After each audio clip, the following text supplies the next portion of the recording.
જૂનાગઢની માંગરોળ નગરપાલિકાની ચૂંટણીમાં મોટા સમાચાર। રાજ્યમાં એકમાત્ર માંગરોળ નગરપાલિકાની ચૂંટણી માટે ગઠબંધન થયું છે। માંગરોળમાં આપ કોંગ્રેસ ગઠબંધનથી ચૂંટણી લડશે। 36 માંથી 13 બેઠકો માટે આપ ઉમેદવાર ચૂંટણી લડશે। 36 માંથી 23 બેઠકો માટે કોંગ્રેસ ઉમેદવાર ચૂંટણી લડવાના છે। તો માંગરોળમાં એક જ એવી બેઠક છે કે જ્યાં કોંગ્રેસ અને આપ વચ્ચે ગઠબંધન થઈને ચૂંટણી લડવાના છે। હાઈકમાન્ડ અજાણ છે, સ્થાનિક નેતાઓએ ગઠબંધન કર્યું છે। 36 માંથી 13 બેઠકો માટે આપના ઉમેદવાર ચૂંટણી લડશે।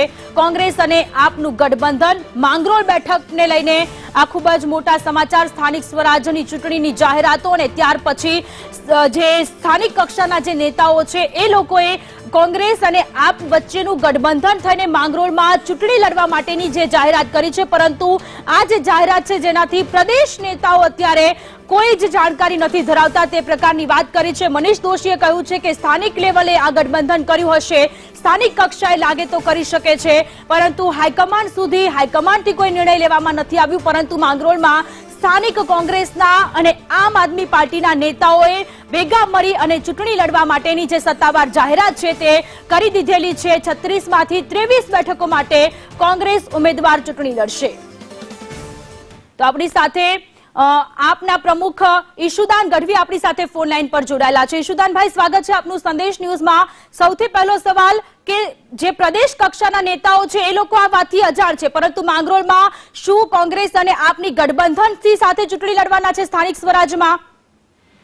જો જે રીતે પ્રદેશ કોંગ્રેસ નેતૃત્વ અને આમ આદમી પાર્ટી નેતૃત્વની અમારી ગઠબંધન સુધી વાત પહોંચી નહોતી બધી નગરપાલિકાઓમાં, પરંતુ અમે એ બાબતે એગ્રી છીએ કે ગુજરાતની જનતાને જ્યાં પણ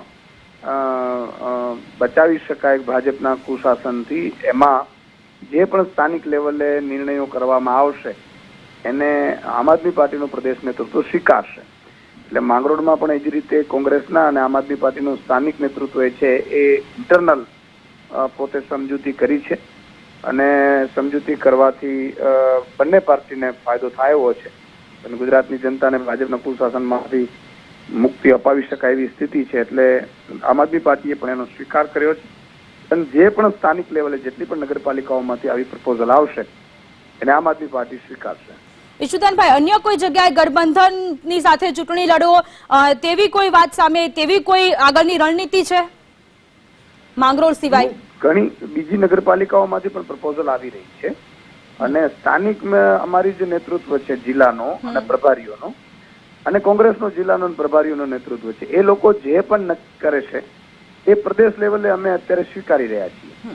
મારે પણ શક્તિભાઈ સાથે પણ વાતચીત થયેલી હતી કે ભાઈ એક આ ઓપ્શન આપણે રાખીશું કે જેથી કરીને આગામી સમયમાં જે પણ નીચે લેવલે જે સ્થાનિક લોકો જે ડિમાન્ડ કરશે કે ભાઈ આટલી આટલી રીતે અમે લડીશું તો નગરપાલિકાઓ આવી શકે એમ છે અને સારું પરફોર્મ આપી શકાય એમ છે, તો એવી બીજી નગરપાલિકાઓમાંથી પણ જે પ્રપોઝલો અત્યારે આવી રહી છે અને ફાઇનલાઇઝ આવશે તો એને સ્વીકારવામાં આવશે। કઈ ફોર્મ્યુલાની સાથે ચૂંટણી ગઠબંધનમાં લડશે આપ? નહીં, એમાં એવું છે કે બંને જે નેતૃત્વ છે સ્થાનિક નેતૃત્વ આમ આદમી પાર્ટી કોંગ્રેસનું એ ઇન્ટરનલ ચર્ચા કરે કે ભાઈ 10 ઉપર અમે લડીશું કે 12 ઉપર અમે લડીશું, 13 ઉપર કે 14 ઉપર તમે લડો ને એવી રીતે। તો એ અનુસંધાને માની લો કે માંગરોળમાં પણ એવી જ રીતે છે કે કેટલીક સીટો ઉપર આમ આદમી પાર્ટી લડશે, કેટલીક ઉપર કોંગ્રેસ લડશે, કેટલીક જે બાકીની છે એમાં કોંગ્રેસ ઉભા નહીં રાખે અને આમ આદમી પાર્ટી ઉભા નહીં રાખે, જેથી કરીને એ બંને સારી રીતે પ્રચાર કરી અને સારી રીતે લડી શકે। એ ફોર્મ્યુલા ઉપર અત્યારે વર્કઆઉટ થયું છે। જી સુદાનભાઈ, આપ અમારી સાથે જોડાયા તે બદલ આભાર।